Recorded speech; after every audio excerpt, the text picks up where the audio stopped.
Buenos días, compañeros. Ya estamos otra vez aquí a dar un poquito el tabarrón. En fin, costumbre mía. ¿Os acordáis que hablé en la otra charla o en charlas anteriores de mi familia? Hoy voy a continuar un poquito con ella y yo creo que casi prácticamente dejo el tema casi terminado. Bueno, esta es la charla 15, os digo para que tengáis un poco de referencia, y habla de mi padre y sus ideas políticas y de sus muchos compañeros.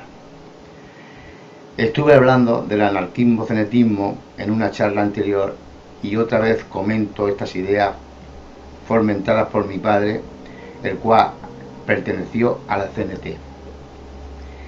Y dije que tales palizas y torturas que padecieron él y muchos compañeros camaradas solo le permitían explicarme sus grandes ideales, pero siempre queriéndome apartar de toda manifestación fuera de casa, para evitarme algo de lo que a ellos pasaron, y me llenaban mi mente de las mejores ideas de amor y hermandad, pero casi me prohibían luchar por ellas. Cuánto miedo le quedaban aún, bastantes años después de la guerra. Cuánto pasarían él y los otros compañeros para no permitirse llevar a cabo lo que tantos ellos deseaban.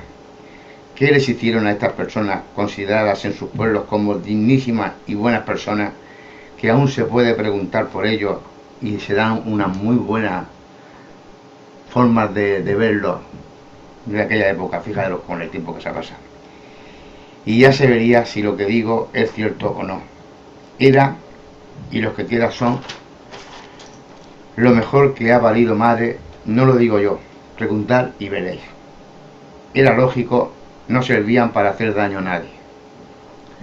Jamás vi u observé a mi padre aprovecharse ni en una perrica chica de la época de nadie, y se volvía loco por conseguir dinero, pero siempre para que su familia no pasara hambre ni miseria. En todo trabajaba y nunca estaba parado, pero era de los pocos que a su familia les faltaba algo de lo básico y se lo conseguía. Comida y lo que fuere. Y que se pasaron canutas después de la maldita guerra que organizó el fascismo y su aliada la Iglesia Católica. Mirad, os voy a explicar y hablar un poco de mi padre, de cómo conseguía que no pasáramos hambre. Bueno, de él, pero como ejemplo de muchos otros como él. Si me alargo un poco, perdonadme. Lo hago para dignificar su vida y a la vez la de sus queridos camaradas, de los que por cierto nadie se acuerda. Aclaro que de lo que escribo de las andanzas de mi padre son comunes a muchos otros, a los que les pasaron iguales casos y actuaciones similares. Esto lo digo para que sea un recuerdo de aquellas maravillosas personas que formaron una columna de libertad plena e ideales íntegros. Sea por ellos, empiezo. No había cumplido los 18 años mi padre cuando fue llamado a filas para defender aquella república legalmente constituida por el voto del pueblo, del desenfreno golpista del capital y de la oligarquía mesiánica castrense. Por los militares fascistas, vamos, está claro que les pilló en el bando republicano. Si no, con sus ideas políticas a lo mejor se tiene que luchar en contra de ellas, pero en fin, no pasó. También está claro, por lo que ya he dicho, que de él, que sus ideas de hermandad libertaria ya le corroían por la sangre y que por ellas luchaba. Lo digo porque a la guerra lo llevaron y le enseñaron a matar y armas le dieron para ello. Estuvo en varios frentes y vio morir a muchos y a otros heridos y sangrantes, y muchos infelices destrozados por las granadas, morteros y obuses. Por cierto, la mayor parte de ellos de los alemanes hitlerianos. Él tuvo suerte, ni una sola rozadura hizo sangrar su cuerpo, aunque sí sangró 1000 veces su alma. Recuerdo que me contaba, algo orgulloso y algo arrepentido, que jamás mató a nadie con sus balas, cuando tenía que disparar y tenía que hacerlo por huevos, porque estaban los que observaban lo que se hacía y podría tener juicio sumarísimo por no luchar. Él, digo, sí disparaba, pero al aire, nunca sobre cuerpo alguno. Eso he dicho en varias ocasiones, que su política y su forma de ideales no les permitía hacer daño a nadie. Lo digo para que sepáis por qué lo hacía. Sus ideales, repito, no le permitían hacer daño a ningún ser vivo. Y recuerdo que cuando contaba algunas de las batallas, sus palabras levantaban ideas sublimes, pero sus ojos denotaban una frágil culpa por tal vez no haber defendido cruelmente a esa república que tanto le liberó en pos de la libertad plena. Sí, creo que se fue al otro mundo un poquito pesaroso de haberse perdido esa nueva forma de vida. Como y él y ellos decían salud y libertad. Y continúo. Termina la guerra, ganan los de siempre y emplean todos los miserables medios represivos a su alcance para encarcelar, torturar y asesinar cruelmente, tanto que, según me contaba, nadie podía imaginar cómo se vengaba de todos sus enemigos, entre comillas. Cómo se vengaban de sus enemigos, entre comillas. Los militares, porque no sirven más que para matar, guerrear, asesinar, y el capital como apoyo monetario, y la Iglesia Católica para chivarse de todos aquellos que se confesaban y que delataban. Eso era cierto, en muchas ocasiones. Todo hombre, mujer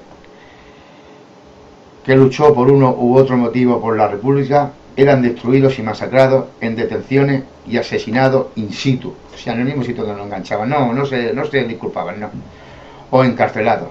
La Iglesia, la Iglesia, testigo, chivato y controlador, junto con otros, claro, de las miles de detenciones, y testigo con sus cruces en la mano de los horrendos crímenes de venganza.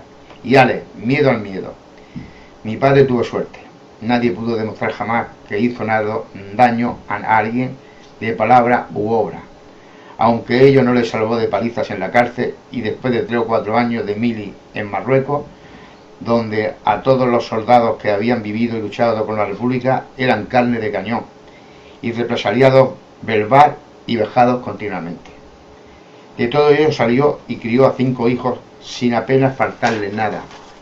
Eso es cierto, de lo necesario para vivir. Hasta consiguió, no parando de trabajar, que todos fuéramos a la escuela. Y deseaba y quería conseguir que pudiéramos sacarnos alguna carrera y situarnos en un futuro no muy lejano, bien en la sociedad. Él ya sabía que sus ideas se habían muerto y que el revivirlos era harto difícil de conseguir. Él lo sabía. Habían asesinado y seguían asesinando a todas las ideas de libertad. 40 años de dictadura después, incruenta, quebranta toda idea de amor, justicia y hermandad. Consiguió ver de nuevo al pueblo más o menos libre con la democracia, esta democracia tan poco democrática. Pero decía, y tenía mucha razón, que la izquierda se había vendido y la democracia era una parodia de la libertad, y que el capital sería el amo del cotarro democrático. Oye, no se ha equivocado, tenía una visión de futuro y era un inculto, ojo. Decía eso por Europa, y en muchas partes del mundo imperaba ese orden y nosotros no íbamos a ser diferentes. Sabía lo que decía. Ha muerto el dictador, qué alegría. Ha muerto su régimen, qué alegría. Se ha creado una democracia paniaguada y de reyes, y pobre de vosotros, que ya no se contaba. No vais a llegar a ningún sitio. Manda el capitalismo y él organizará el cotarro político de tal forma que jamás de los jamases tendréis libertad plena. Ya lo veréis. Los partidos serán títeres de la oligarquía capitalista. Joder. ¿Cómo me acuerdo de esas palabras, Qué poco se ha equivocado.